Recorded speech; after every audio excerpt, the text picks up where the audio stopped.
So you've seen what's happening on the ground, the politics, the policy, the diplomacy. We have told you about the support that has poured in from India and where China is in Sri Lanka's hour of crisis. Now let's look at some history. Sri Lanka's story, you see, is a story of crises and how this island nation has overcome them. From the 3-decade-long civil war to this financial ruin, the list of challenges they've faced is long and their resilience admirable.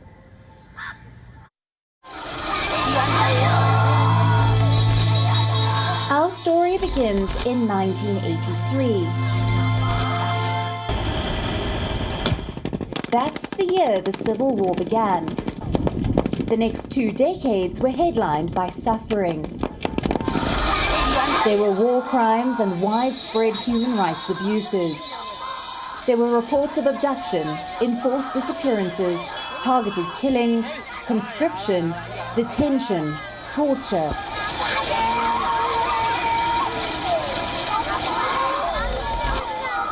The war ended in 2009, but people's suffering did not. Over 250,000 were displaced. Many had to find refuge in foreign lands. Some 100,000 people had died. Infrastructure was flattened and social harmony torn apart. Both sides were guilty, and the task in front of Sri Lanka was to walk a long road to growth. But just as the country was crutching along that road, it was once again paralyzed. On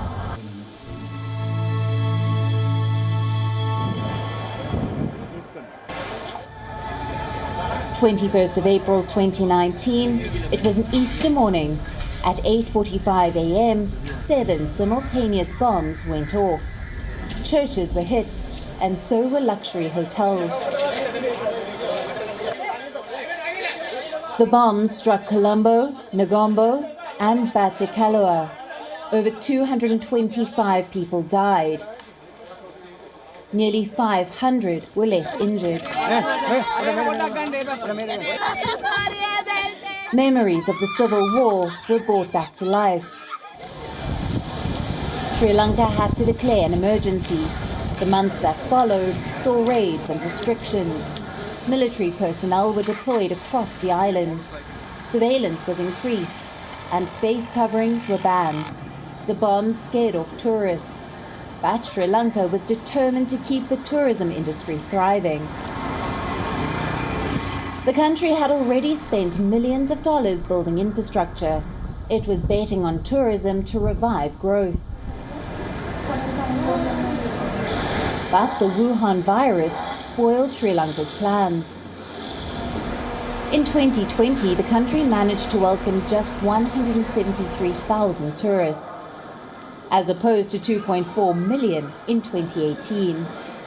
By 2021, Sri Lanka's tourism revenue was down to $2.8 billion, as against $7.5 billion in 2019. As tourists stopped coming, so did the dollars they would bring in. The WUHAN virus also took a toll on remittances. All in all, this added to the already suffering Lankan economy.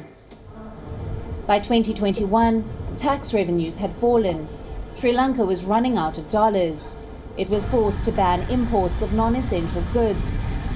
Things did not improve with the new year. Russia went to war with Ukraine in early months of 2022, and the invasion snapped supply chains. Fuel prices shot through the roof. In Sri Lanka, the cost of energy jumped 88% year on year.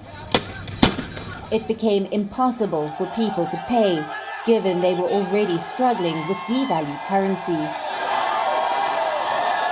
Call it bad luck or fate.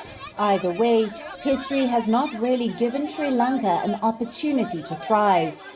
Every time the country tried to rebuild, it was broken by a fresh crisis. WION is now available in your country. Download the app now and get all the news on the move.